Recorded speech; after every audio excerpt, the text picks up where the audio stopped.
Vorkath is an absolute money printer right now, and with superior dragon bones being around 25k, you're guaranteed at least 50k per kill, with all the extra drops adding up to an average kill value of 170k.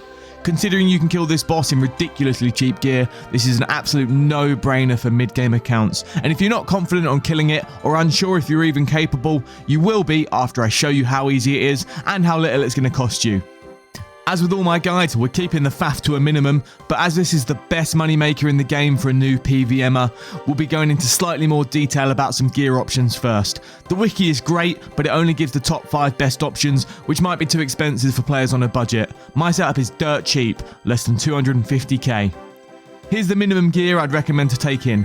The mixed hide armor is fairly new and is honestly amazing. Fighter torso is a classic freebie, and the dragon sword is our weapon of choice, but if you've got a stab weapon that's better than this, go for it. The anti-dragon shield is best in slot for nostalgia, so we're bringing that over a defender. Also, I always forget to use my anti-fire potions, and it's a nice extra layer of protection. Don't forget about the spicy bone dagger tech. This is the cheapest defense reducing special attack weapon. I think it's like 5k. Panic sell your BGS now. Prioritize strength and stab bonus in all of your slots and you'll smash it. Salve amulet is also essential for a fat DPS boost. When I'm killing Vorkath, this is the gear I normally use. I'd say it's upper mid tier. If you're a sweat with money to burn, you should invest in a Dragon Hunter Lance as the priority upgrade. You've also got some options for special attack weapons if you've got a load of cash. The Bando's God Sword if you don't have a decent attack level and stab bonus, and the Burning Claws if you do. I'm not showing you the range method, firstly because it's worse, secondly because range is for cowards, and thirdly, I can't be asked to get full void. You'll need to be on the regular spellbook with runes for Crumble Undead. A helpful tip is to have a Slayer Staff set to auto cast. This should avoid you splashing.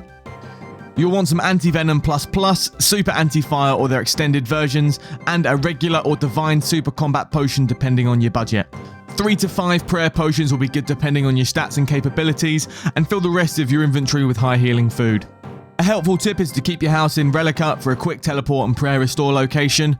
Once you've got all this, you're almost ready to slap this big blue money piñata. But first, I'm coming up to that massive 1k subscriber milestone, so if you'd like to help me help the noobs, subscribe to the channel, and the more support I get, the more videos I can make, and the more people I can help break out of the mid game and start tackling end game content. Now we're ready to tackle the big boss. For the whole fight, you should keep Protect from Magic and your best melee boosting prayer up, as well as your stat boost and venom and fire protections. As you get better, you can use this more sparingly to save resources, but don't try and be too clever too quickly or you'll end up getting dropped. You'll also want to make sure your run energy is off. Let's go over the major mechanics that you'll need to be aware of. The death from above fireball is basically an insta-kill fireball. Step 2 tiles away to avoid this. Stepping 1 tile away will deal half the damage, which can still be pretty nasty. The purple dragonfire will switch off your prayers. Having quick prayers set up to protect from magic and piety will make this mechanic easy to deal with, just switch it back on.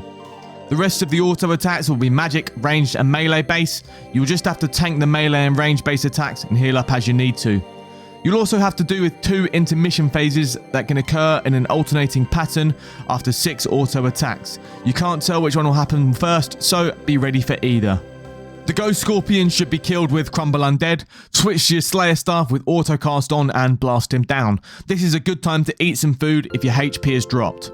The acid pulls and rapid fire attacks must be avoided by walking around the arena. You can do this by walking around aimlessly, but you're going to learn the melee Woox walk. It's honestly easier and more predictable than running around once you get the hang of it. Depending on your weapon speed, you'll be walking back and forth a certain distance from the boss. If you're using a Fang or another 5-tick weapon, you'll just need to walk 1 step further back than any of the 4-tick weapons like the Dragon Sword or the Dragon Hunter Lance. You can see my tile markers that should help you out. You can mark these yourself too. The trick is to move as soon as you see the attack, as 1 acid will always land on your current tile. Then locate a route back and forth from Vorkath that's clear of acid. Click on Vorkath to attack, and as soon as your attack animation starts, click away to your marked tile. As you can see, I'm using the Tile Indicators plugin to show my true tile to make this really easy. As soon as my true tile is next to Vorkath, I click to walk away to the desired distance, and when my true tile's here, I click back on Vorkath. You just need to repeat this until the phase is over. There are all the mechanics you need to be aware of. Let's go through an example kill in that budget gear now to see it all in practice and prove that you can do this boss with basically nothing. Okay, so let's crack on with an example kill. Obviously, put up, get on your special attack weapon, poke the boss to wake him up, and make sure you've got your prayers on. Hit him with a special attack, and then switch to your regular melee weapon. Just like that. That was the purple Dragonfire attack that switches off your prayers. So as you can see, I've just switched my prayer back on. And then just get back on the boss. There'll be lots of damage that you take from unavoidable attacks, but a lot of it is avoidable, like that one, which is the insta-kill Dragonfire. We've moved 2 tiles away there to dodge that. That white attack there is the freeze attack that will spawn the Ghost Scorpion dude. Get your Crumble Undead on him and get back on the boss. This is a good time to eat if you've lost some HP, because there's a short delay between attacking the Ghost Scorpion and being able to attack Vorkath again. Now we're just waiting for the second intermission phase, which is the acid pulls. So he'll do a special animation when it's coming, which is that one. He raises his thing in the air, move out of the way, get in your lane, attack Vorkath, and just watch your true tile. So attack the boss, move, attack the boss, move, attack the boss, move, attack the boss, move. And you're just bouncing back between Vorkath and the space that's the right amount of tiles away for the attack speed of your weapon. You can see I've got Lance and Dagger marked there, even though I'm using the Dragon Sword. But it doesn't really matter, they're all Fortic weapons, and I've got that one further back in case I'm using the Fang. So now we just get back on the boss and wait for the zombified spawn again. There he is. Slayer Staff, attack him. He dies. We eat up, we put up. We got a Dragon Sword, and we get back on the boss. Obviously avoid the falling Dragonfire as usual, and this is pretty much just a loop from now on. You just need to be aware of those 2 attacks that you need to move or pray back on for, and like that one, pray back on. And the loop of the 2 phases, the acid phase and the zombified spawn phase. My true tile might be a bit clearer on this one because I've not got the tile markers in the way. You can see I move back, attack the boss, move back, attack the boss, move back, attack the boss, move back, attack the boss. And then we get back on him again. So now we just keep on him until he's got no HP. It really is as easy as that. Keep just looping around, attack the boss, blah, blah, blah, blah, blah. We're going to fast forward this bit because if you haven't got it by now, just honestly give it a go.